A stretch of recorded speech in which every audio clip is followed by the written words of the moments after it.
Good morning. Welcome to the Unitarian Society, officially located in East Brunswick, New Jersey. Today, coming to you from multiple locations throughout central Jersey and coastal Maine. I am Rich Phelan, today's worship associate and also president of the Board of Trustees. I welcome you to our online Sunday service. If you are new, a very special welcome to you. We hope that you experience connection and compassion and even a sense of coming home. If you would like to learn more about the congregation, please sign up for our emails. The address is in the chat.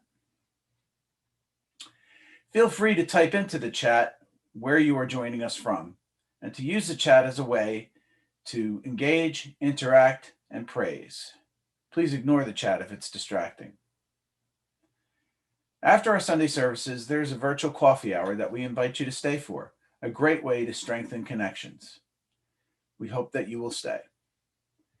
We hope that you caught our announcements before the service started. If you missed them, no worries. They will be repeated during the offertory. I do want to thank the 24 people who attended last Sunday's information meeting that we held after the service.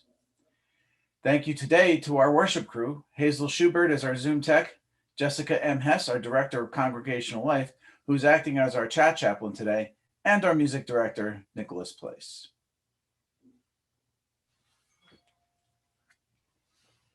Let us now join in saying together our bond of union, one of our founding documents of the congregation. The words are on your screen. In the spirit of community and service, we unite in the quest for those values that give our lives deeper meaning and spiritual satisfaction, reserving to each individual the right to their own beliefs as to the nature of God and the universe.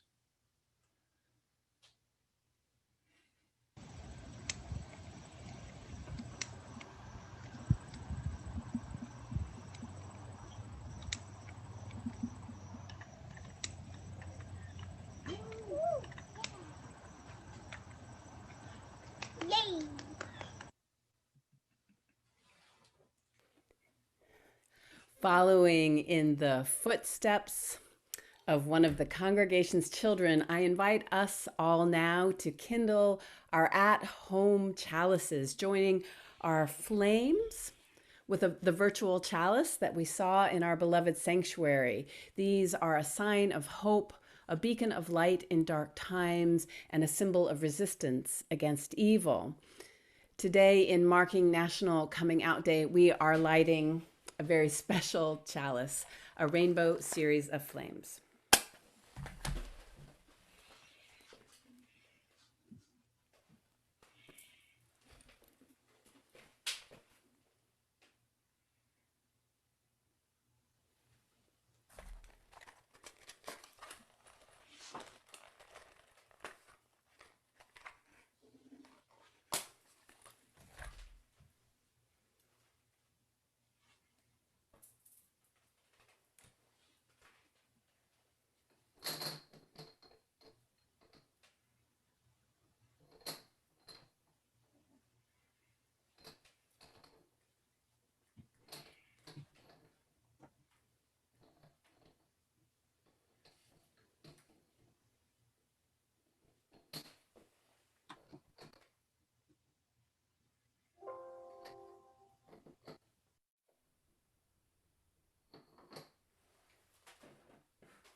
And now, our call to worship.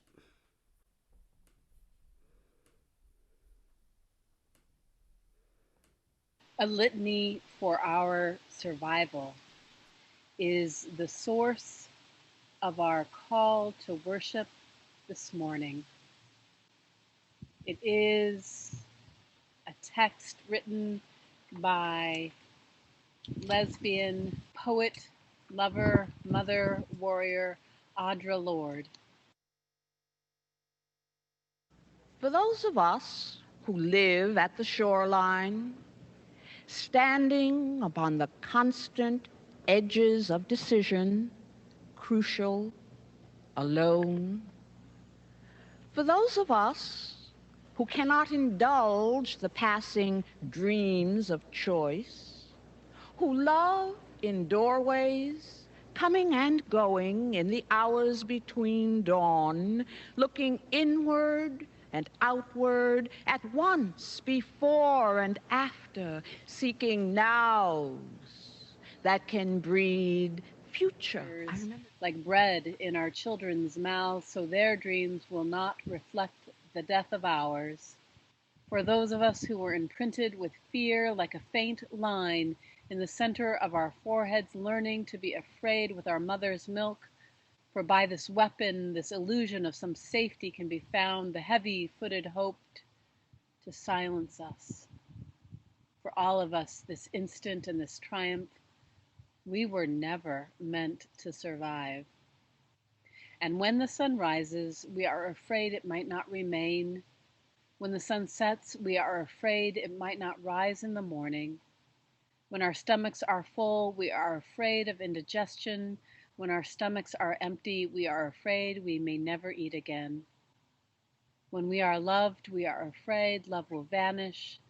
When we are alone, we are afraid love will never return. And when we speak, we are afraid our words will not be heard nor welcomed. And when we are silent, we are still afraid. So it is better to speak, remembering we were never meant to survive. It is good to gather this day of national coming out.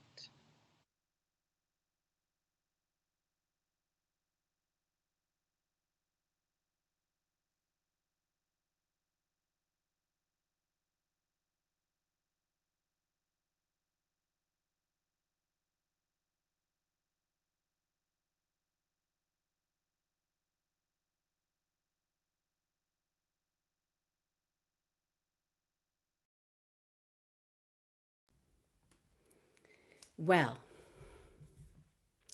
I have a mystery object, as we always do, but we don't have a time for all ages today. But that's fine because there are so many stories. This is our mystery object today. It is an update on the traditional pride flag called the Progress Pride Flag. It was designed in 2018, and into the common 6 stripes, it features black, brown, light blue, pink, and white stripes to bring forward those communities, marginalized people of color, trans individuals, those living with HIV, and those who have been lost to it. So, to center our deep listening to stories at the heart of this morning's service, let us begin with singing our hearts into a holy place.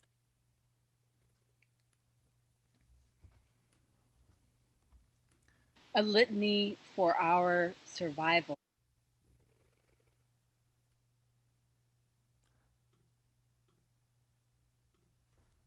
Good morning. Our first hymn today is When Our Heart is in a Holy Place. The lyrics are displayed on your screen.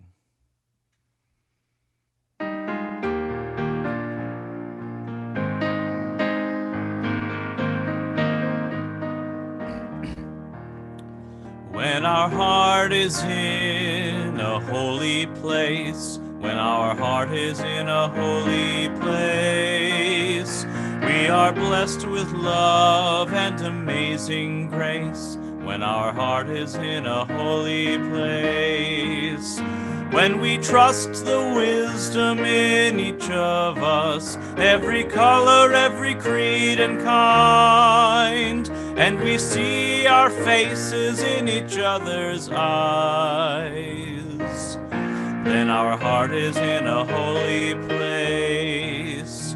When our heart is in a holy place, when our heart is in a holy place, we are blessed with love and amazing grace. When our heart is in a holy place, when we tell our stories from deep inside, and we listen with a loving mind, and we hear our voices in each other's words, then our heart is in a holy place. When our heart is in a holy place, when our heart is in a holy place, we are blessed with love and amazing grace. When our heart is in a holy place, when we share the silence of a sacred space, and the God of our heart stirs within, and we feel the power of each other's faith, then our heart is in a holy place. When our heart is in a holy place, when our heart is in a holy place, we are blessed with love and amazing grace. When our heart is in a holy place, when our heart is in a holy place.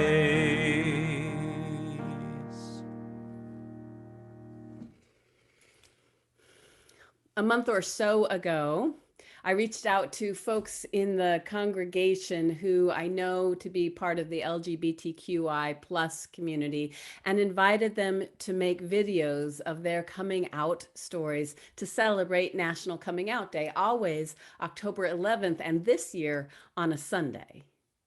And my invitation made room for yeses and for nos. And I promised if there were enough yeses that I would add my yes in solidarity, sharing my coming out story as well. Coming out, as today's service will affirm, is never a one-time thing. There are layers and layers. There's the personal and the political, which are always, always entwined. There is gender identity and sexual orientation and just the outright fullness of each of our humanity. There is personal evolution, and there are wider cultural shifts that open doors and perceptions. And if we are not careful, if we are not vigilant, close those doors too. It was just this past week that two of our Supreme Court justices suggested in one of their dissents that the decision that granted marriage equality, Obergefell, should be overturned. It is yet another reason, friends, to stay vigilant. I am thankful to those who considered my invitation and wanted to accept, for whom, for whatever reasons, this was not the right time. I honor them. May there be other times and other ways to both come out safely and be celebrated in community. And I am so thankful for the yeses that were possible. So I say thank you to Shan, Dell, Ed, Edie, Jim, and Ken. I am so excited that you get to hear this morning's stories from them.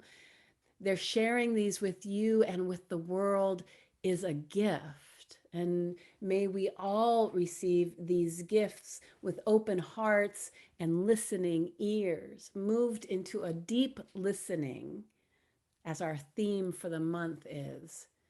Moved to celebrate and moved, hopefully, to reach out to each of them to express our gratitude.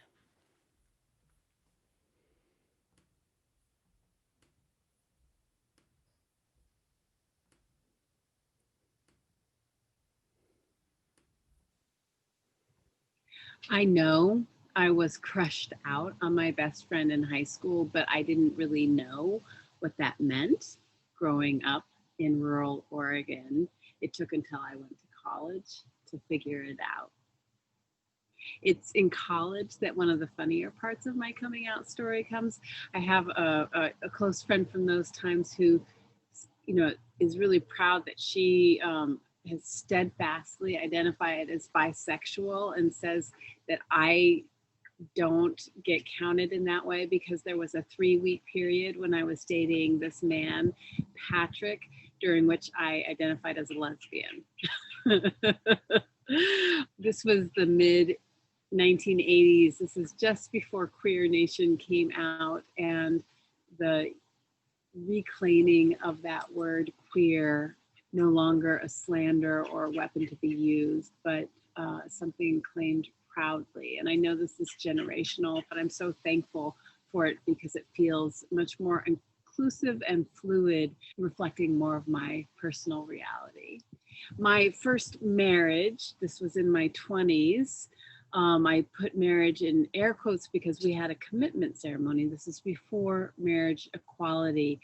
That relationship lasted a decade, and it was seeped in lesbian community. And this is a place where I held on to my identity as bisexual, wanting to be clear for myself and for my partner and for my friends, and not wanting to mislead anyone, wanting to be a part of creating a loving accountability. It was common back then, out of the pain and woundedness that so many lesbians had experienced in the wider world, to react to bisexual women as potential for both political and personal betrayal.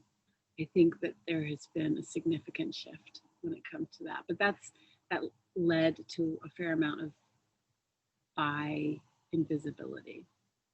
The next decade found me single, raising my two kids whom I adopted, and in a really loving village with three maternal figures: myself, their adopted mother, their birth mother, and then my ex, who remained a loving adult in their lives and continues to be so. We lived in what the National Enquirer had called Lesbianville, and were surrounded by loving families with lots of same-sex partnerships.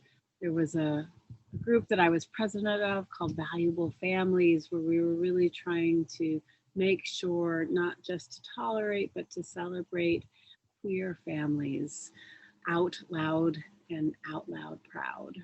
Raising my kids in a queer affirming community was one of the gifts that I gave them in raising them. And I always knew it was a gift, but that became even clearer to me when my older kid came out as trans. The next decade, my 40s, brought me into my second and current marriage, this time to a man. While my husband is heterosexual and our relationship appears to be, I still very much identify as bisexual and queer. And while I'm clear about that within myself, and we are clear about that in our relationship, I struggle with how visible my queerness is, how visible it is here in the congregation, how visible it is to those who need to know that they are not alone. And by visible, I don't just mean my hair or my appearance. I mean by my actions and my alliances, by the jokes I laugh at, and the ones as I'm getting older that I can even understand. And now this decade, my sixth on the earth, I am aware that I benefit from heterosexual privilege, even as one of our first acts when we moved into the parsonage was to raise a rainbow flag. I am aware that as we're making plans for sabbatical and are intending to take an RV down to the deep south, that we will be protected by this heterosexual privilege.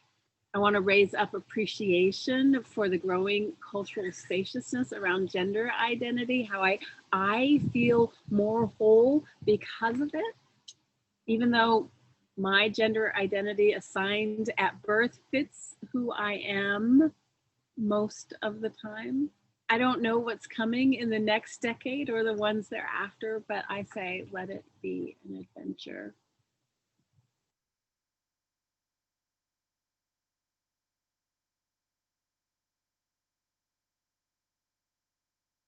Coming out happens in big moments and life-altering steps that make us feel slightly breathless talking about. And it also happens in tiny moments throughout our lives. As a child, I made a million unconscious decisions to remain closeted due to a million little sort of trial balloons, the responses to which let me know my authentic self was not welcome. These messages not only keep us in the closet, they keep us from even going down the internal roads that would lead to the recognition that we're in the closet. First thing that I came out as was a feminist in the 90s in junior high and high school. You know, it was enough to be the kid who stood up to the male Spanish teacher when he would slap girls' asses and, be labeled as taking everything too seriously and feminazi, and I was not looking to add anything else to the ways that I was different. When I came out years and years later as some combination of bisexual, pansexual, queer, I was in a relationship with a cis man at the time, and the response was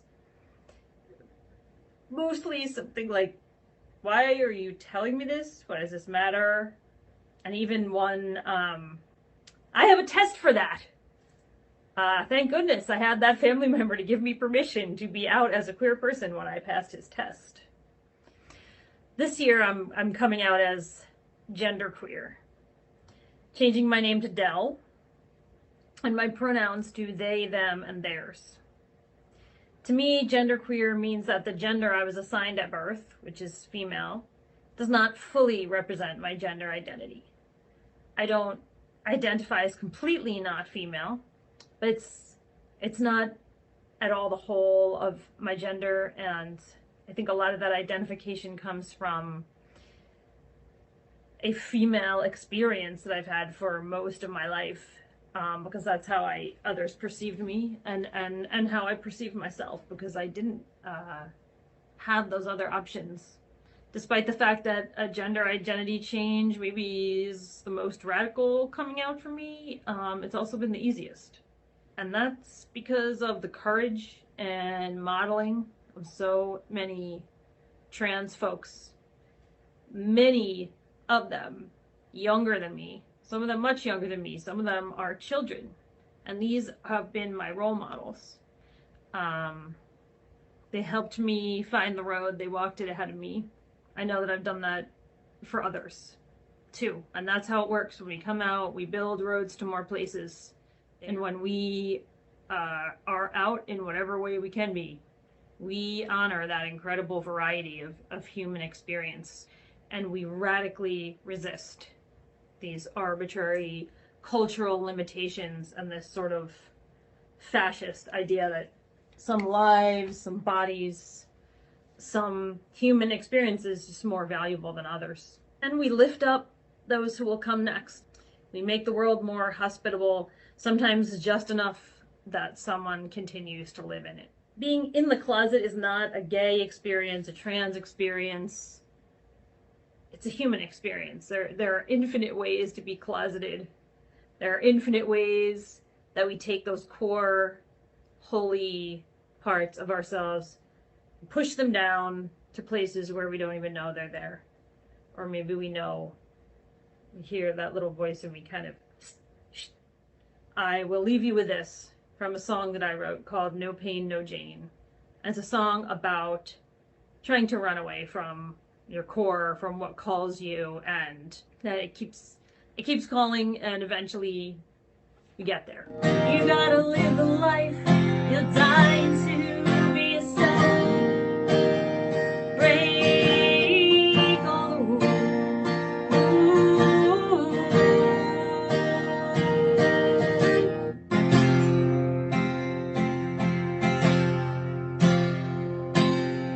Go out and break all the rules.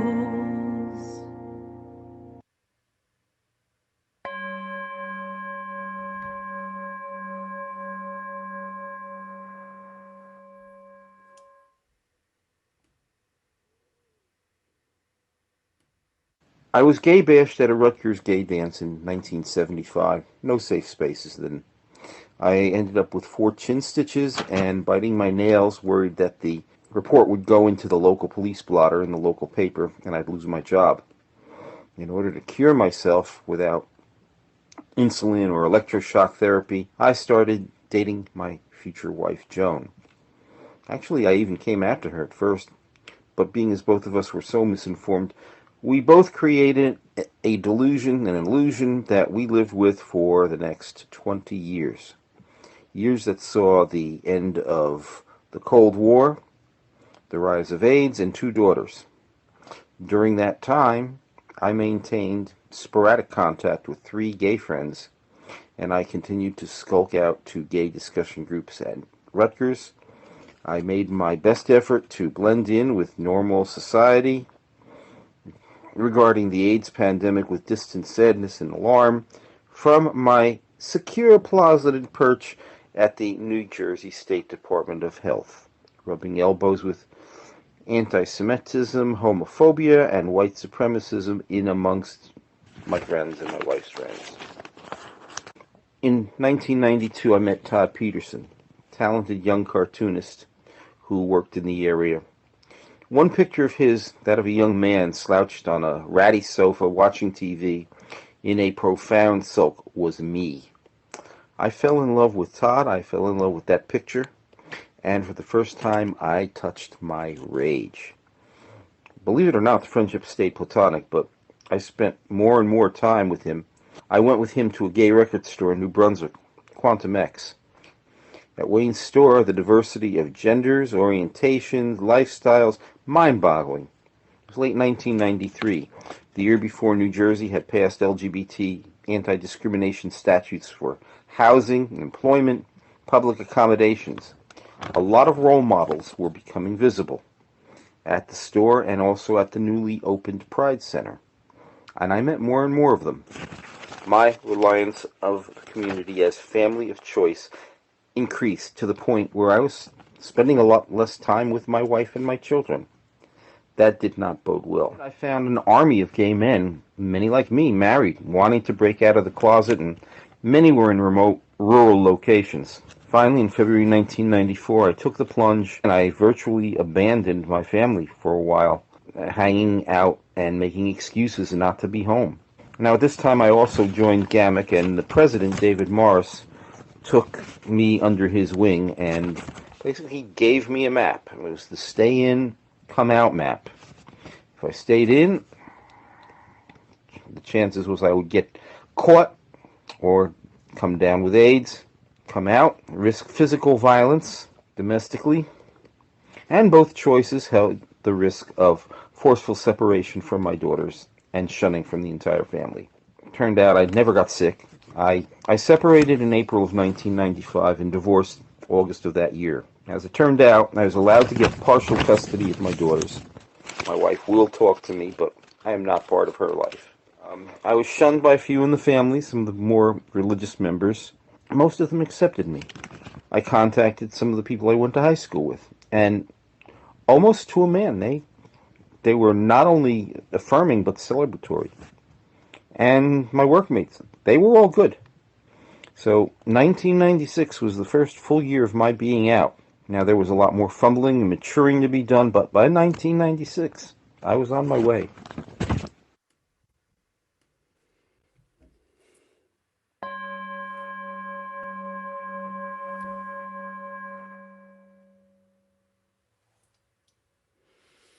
I just want to invite you into a breath and a small space to be able to let those 3 stories settle within your heart. Perhaps a chance to share whatever loving feedback you have into the chat, for many, if not all, of the storytellers are here with us.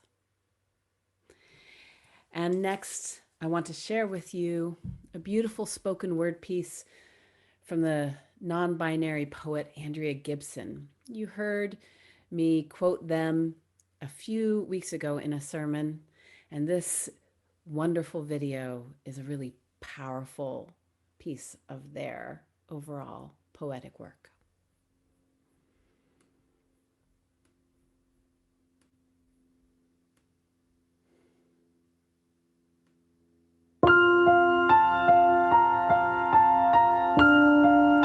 It isn't that you don't like boys. It's that you only like boys you want to be. David, with his jaw carved out of the side of a cliff. Malcolm, who doesn't have secrets, just stories he owes no one. Chris, the basketball hero with a tick, blinks 15 times when he makes a shot. You spend hours blinking in the mirror, pretending You're a star like him. Mary Levine calls you a dyke, and you don't have the language to tell her she's wrong and right. So you just show up to her house, promising to paint your fingernails red with what will gush from her busted face if she ever says it again. You're in the 7th grade. You don't even know you want a girlfriend. You still believe too much in the people who believe in Jesus to even feel that desire through its health threat. You just want to kick your desk on the way to the principal's office, slouch in detention, want to cut your hair and spit out whatever you don't want in your mouth, your own name even, skirting around the truth. You don't yet know the boys are building their confidence on stolen land, but you do worry the girls might be occupied with things you will never understand, won't ever be good at. You take one pretty step and feel like you're pouring bubbles into your own bloodbath. You don't want a soft death. You want a hard life that is your life. Your life in the locker room that doesn't stop demanding you keep your eyes on the floor. Your life at the prom while you run home in a snowstorm, chucking your last pair of heels in a snowbank, realizing you are the only boy you ever wanted to tear your dress off for. Your life, the first Christmas you spend alone, the years you'll learn to build your family out of scratch. Your life when someone drags you from a restroom by the collar of your coat. Your life every time airport security screams pink or blue, trying to figure out what machine setting to run you through, choosing your life and how that made you into someone who now often finds it easy to explain your gender by saying you are happiest on the road when you're not here or there, but in between, that yellow line running down the center of it all like a goddamn sunbeam. Your name is not a song you will sing under your breath. Your pronouns haven't even been invented yet. You're gonna shave your head and drive through Texas. You're gonna kill your own God so you can fall in love for the first time. They're gonna keep telling you your heartbeat is a pre-existing condition. They're gonna keep telling you you are a crime of nature, and you're gonna look at all your options and choose conviction, choose to carve your own heart out of the side of a cliff, choose to spend your whole life telling secrets you owe no one to everyone, till there isn't anyone who can insult you by calling you what you are. You holy blinking star, you highway streak of light, falling over and over for your hard life, your perfect life, your sweet and beautiful life.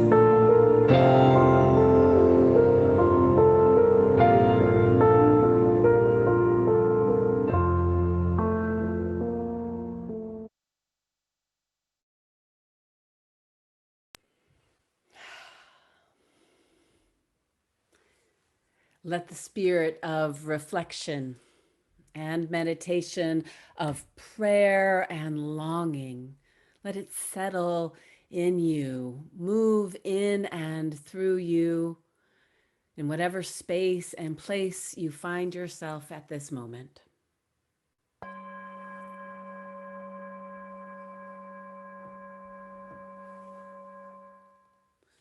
Spirit of life and love, might we surrender to the possibility that it is not by chance that we are here today, nor even happenstance, that it is not fluke or quirk or dumb luck, that it is not random. We find within each of us a hope for more, a yearning and a need for the very heartbeat of beloved community that we make in the seeking of it. Let our hearts say yes. Might there be a path begun for us by those who came before, some of whose biology we share, many of whose we share spirit and vision as our sustenance. Ancestors whose lives shape ours and to whom we offer our humble gratitude. Let our hearts say yes. We are not the people who put walls around love, though we are the ones who want to protect love, who will defend love from those who sow the seeds of hate. Let our hearts say yes to love. Let us be the hands of love in the world. Let us raise up in loving care those who ask for our care and our witness, as well as those who do not yet dare ask, but who long for this as well. Let us, as a congregation and a circle of care and concern, hold and continue to hold Tony Rosano in our prayers as he continues his recovery from serious infection. Test member Nick Taubenslag is entering the hospital tomorrow for a stay of care. While this is a regular occurrence in Nick's life, it is never routine and includes going off his medicines, which keep his seizures at bay, and he asks you to include him in your prayers today and throughout the week. Nick, we hold you, your worth, and your place among us. Let us hold in our circle of care all those whose health has been impacted by COVID, those we know and those we do not, and those whose work exposes them to the virus, and of course, including healthcare workers and first responders and all those deemed essential. May we recognize that while their work is essential, regardless of their job or role, they have inherent worth and dignity and should have all the protections necessary. As we spend the next few minutes in shared silence together, see if you can raise appreciation for others who share this space with you, for others who co-create with you this experience of community.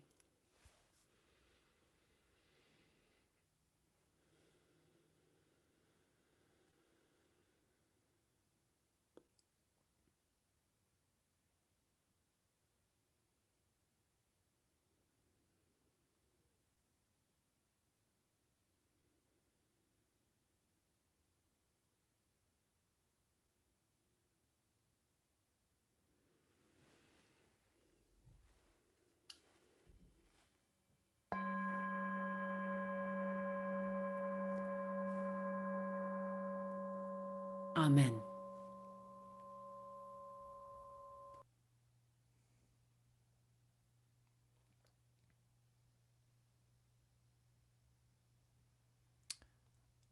Our next hymn today is Spirit of Life.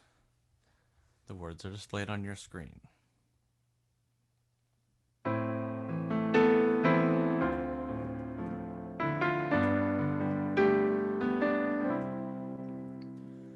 Spirit of life, come unto me. Sing in my heart all the stirrings of compassion.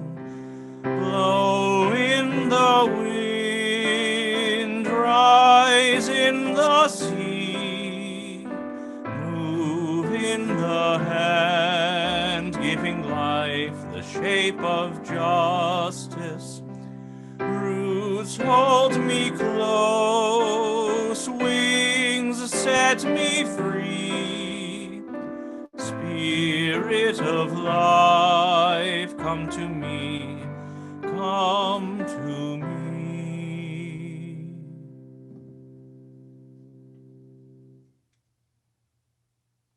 I'm Ken Kohler. I'm a gay man who first came out in 1977 after personally struggling with my feelings for over 20 years while growing up. Since then, I've come out many times to friends, family, and coworkers.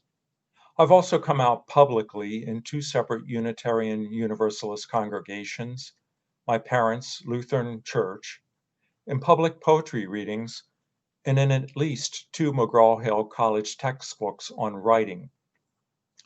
Coming out helps to proactively dispel the myths and stereotypes about LGBTQ+ people.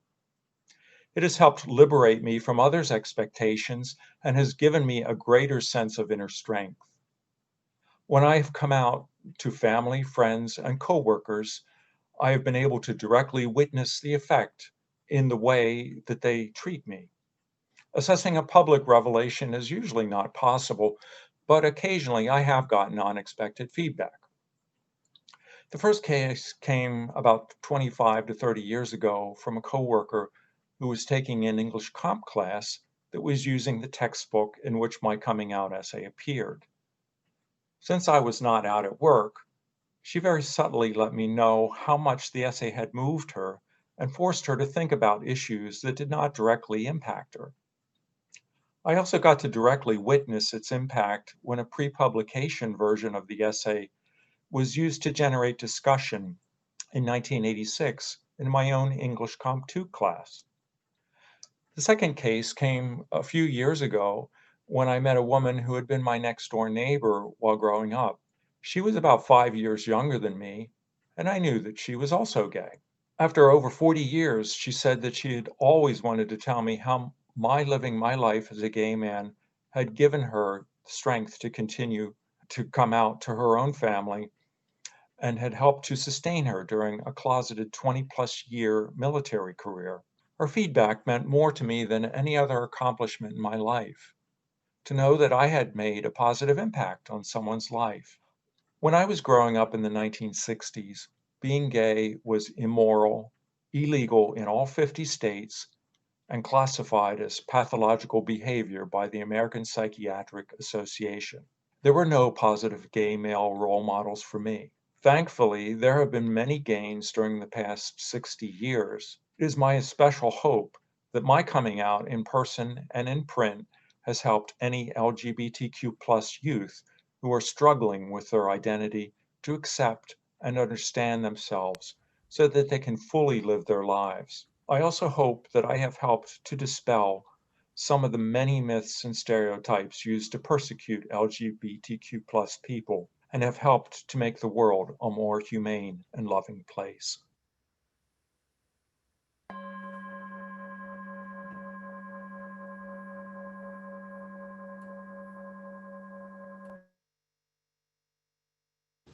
Hi, I'm Ed. Uh, Coming out has meant being able to live openly and honestly, and it's meant feeling good about my attraction to and feelings of love for members of my own sex. I identify as a gay man and use the terms and pronouns he, him, his.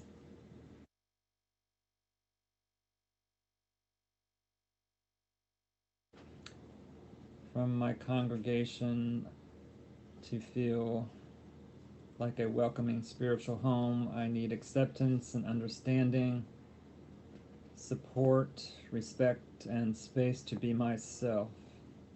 I'm not sure what my legacy will be. I have done a lot of artwork and photography and some writings and compositions and activist work. For others, they've done writings and made movies, and there was the gay man that invented the computer during World War II. I think his name was Alan Turing, and he helped the Allies defeat the Nazis. There's also people like Elton John and his music, and Freddie Mercury, artists like Andy Warhol, and writers like Paul Rudnick. Also, I wanted to say that for me, coming out was sort of like being underwater my whole life and coming up to breathe for the first time, and just realizing and accepting that I was gay instead of feeling bad about the feelings I had had for other guys at age 18.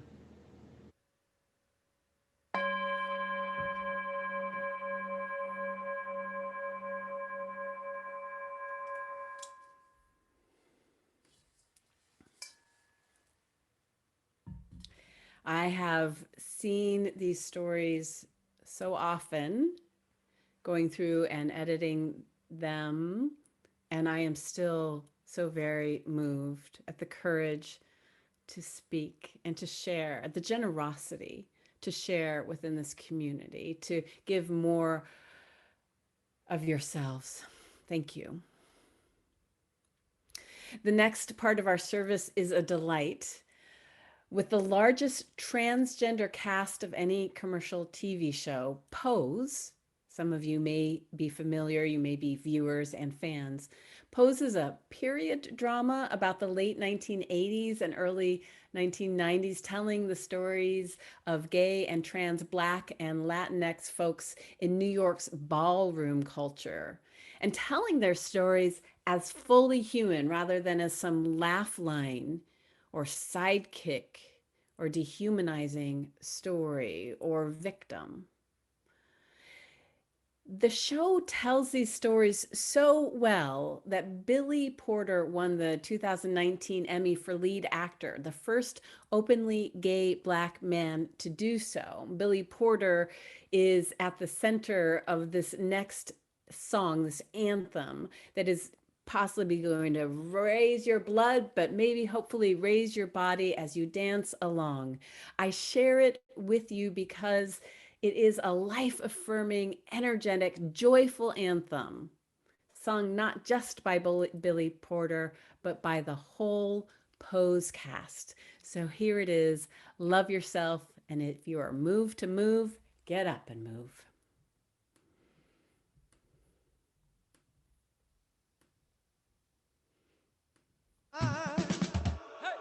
If you wanna be the girl in the picture, well, you gotta meet a fellow. Open up your eyes, it's time you realize now is the time to shine.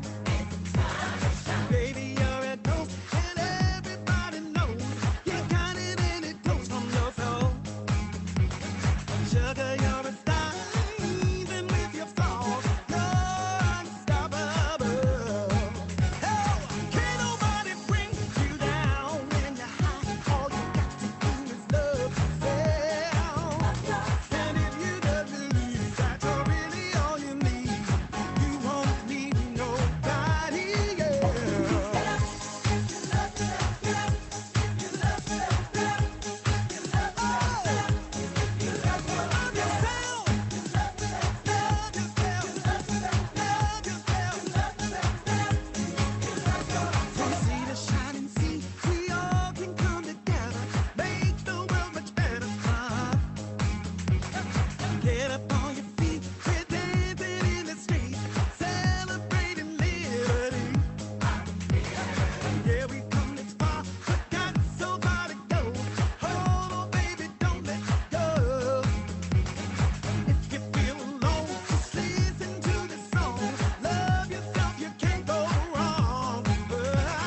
Well, that was energetic.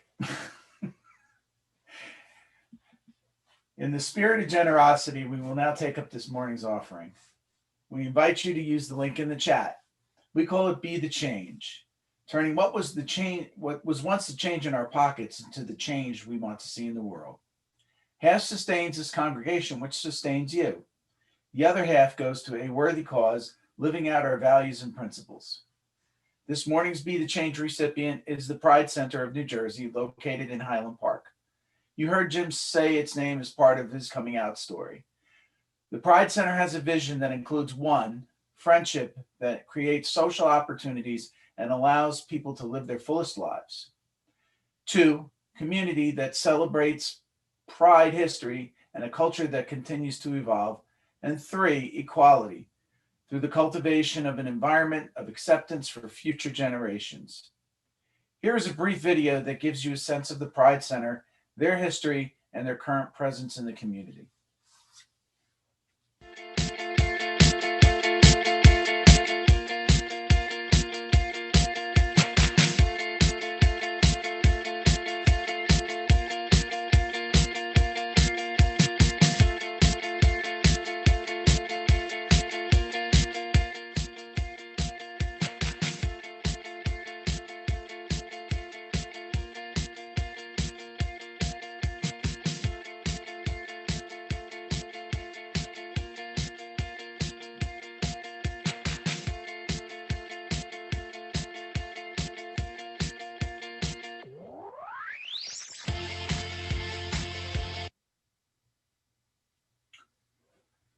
May your generosity heal the world and strengthen your heart.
My name is Edie, and I am a biracial woman of African and white descent who is lesbian, and I go by the pronouns she and her, and this is my coming out story. At age 37, I came out to myself, meaning I realized that I was romantically attracted and connected to women. Why did it take 37 years? I've asked myself that question many times.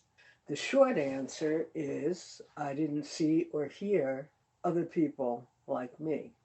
I don't mean that I didn't know there were lesbians, but that I saw and heard references to stereotypes and I didn't fit them. Lesbians were supposed to hate men, wear masculine clothing, and take on masculine personas. I had a father and two brothers who I loved and had close male friends, so I didn't hate men. I always loved wearing dresses and had no desire to take on a masculine persona. The closest I came was wanting to take woodshop in sixth grade instead of home economics because I already knew how to cook, but girls weren't allowed to. In high school, some signs were there. Boys were interested in me, but I was nonchalant about them. I had a crush on my 12th grade English teacher, Miss Murray. A group of boys accused me and my best friend of being gay because I wasn't interested in one of them. And my response was to laugh and say, yeah, maybe so. Maybe they saw what I couldn't. What coming out has meant to me is recognizing who I am and being comfortable with and accepting of myself. Coming out is not an event. There was no party, although there was a celebration going on in my head. I didn't mail out announcement cards. I didn't have a sexual orientation reveal with rainbow colored fireworks, but that's not a bad idea.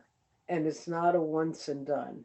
It's meant living that truth, caring more about my own comfort and happiness than whether other people are going to be happy or comfortable with who I am. My sexual orientation is one of my many identities and an important one. Coming out has meant confronting people's ignorance, homophobia, and bigotry. It meant challenging my employer to provide health insurance benefits for my family and families like mine. At the birth of my first child, letting the delivery room nurse, who turned to me and said, "Congratulations, Grandma," know that I am the other mother. And very importantly, it's let me fulfill one of my big life dreams to be a parent. And I have a daughter and a son who I continue to enjoy in that role. Being asked what I need from my congregation to make it a welcoming spiritual home, I feel I've found in Tuss. I come to the entrance and I see that I am expected. The gay pride colors are prominently displayed, as is a banner that includes Black Lives Matter. Various identities are included in the dialogue at services, and many references are gender neutral. Services on Sundays are free of religious dogma and scorn for LGBTQI people. TUS is an advocate for LGBTQI equity in their social justice mission. And simply put, I feel comfortable, accepted, and welcome here. To come out in a public forum via this video is actually affirming and another way to live my truth. Since I've lived as an out lesbian for the past 27 years, I hope this can be helpful to someone else who may be struggling with understanding who they are, or a parent, a partner, a coworker, friend, family member, or acquaintance who seeks to better understand and accept. For other LGBTQI people hearing this, I hope this is a reminder that you are normal, not alone, and have supportive community here.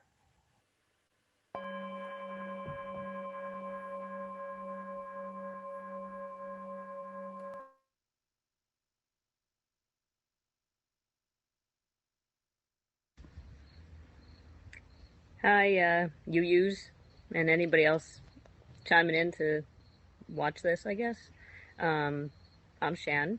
I identify as queer and non-binary.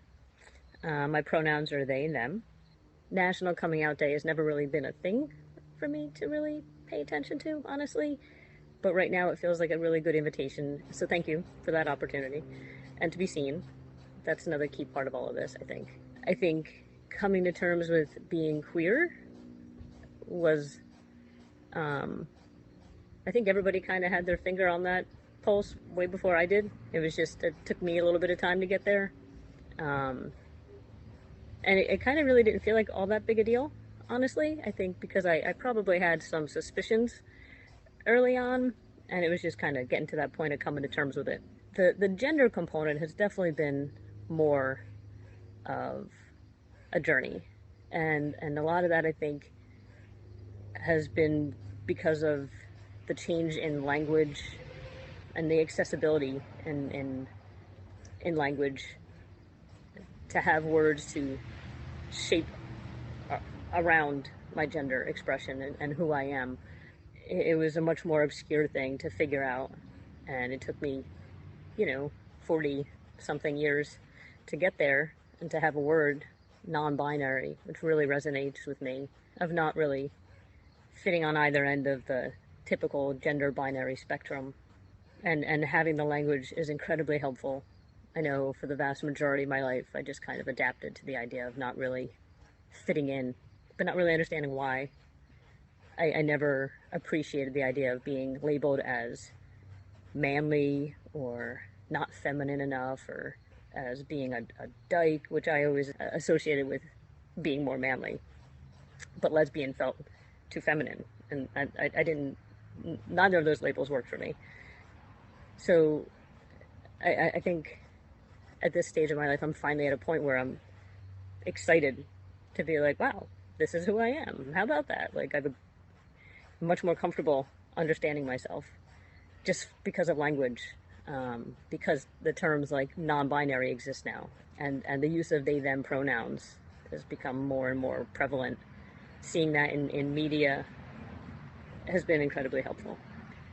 So having the opportunity to express this here on a video is much easier for me than in person, but I welcome the opportunity. If it helps anybody gain a better understanding of who they are, or how it's safe to be who they are, that would be an amazing benefit to come out of it. But the benefit of being a part of something like this carries a lot of weight also. Happy National Coming Out Day.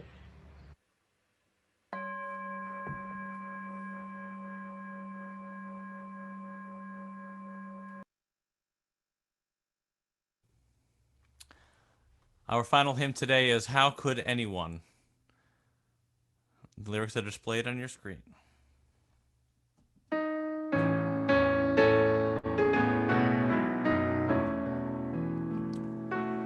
How could anyone ever tell you you were anything less than beautiful? How could anyone ever tell you you were less than whole?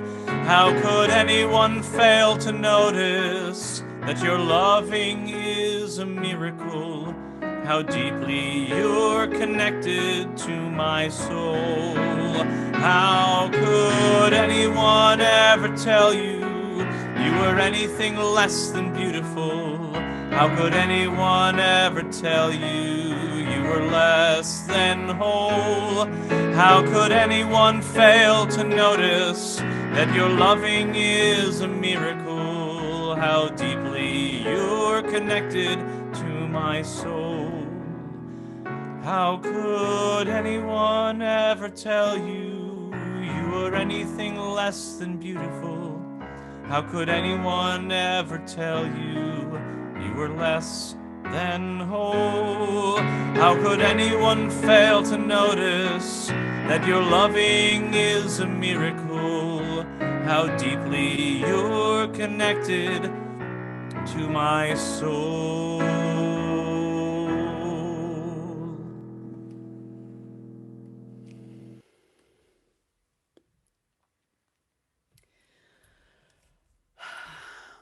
I love that song. I love the chance to be able to sing it, knowing that I am holding in my heart and have on my mind those of you who have told your stories and those of you who will tell your stories privately or publicly. I have on my heart and mind the children in our congregation who know that we love them and know their deep and inherent worth, regardless of their gender expressions, whether they are told by society to do one thing, but their heart and truth tells them otherwise. We are a sanctuary for families who are raising their children to be whole and loved and honored. We are a sanctuary that welcomes all of those whole as they are, not missing a piece, not wrong. There are generational parts to coming out. We have heard some of them, and there are pieces and threads that remain the same. The threat of violence, tragically, is still there, and survival, the larger numbers, the shift in our society and culture. But as I said before, friends, as we see the rise of authoritarianism, we must pay attention, for there is vulnerability here. We must, if we have any superpower of privilege, of identity around this, we must use that as a superpower to protect our friends, the ones we know and the ones we don't yet know. It is time to bring our service to a close, and for that, I have for you a seed for reflection. It will go into the chat and we will have it at the end. It is something you can take into coffee hour, keep as your companion throughout the week. Whom will you thank for coming out and making the world and your world a better place?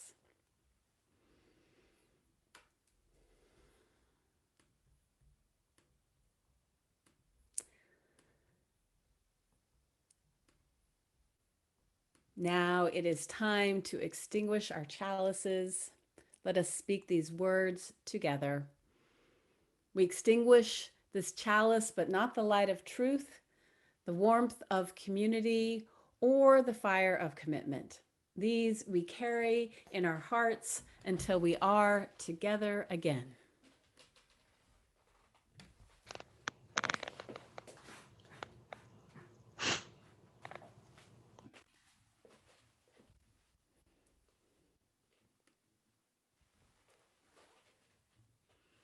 May you know the blessing you already are, just as you are. May you sense the blessing you yet can be. And may we all go out into the world and be a blessing to it. Amen. I hope you stay for virtual coffee hour to connect with each other. It is good that we have been together.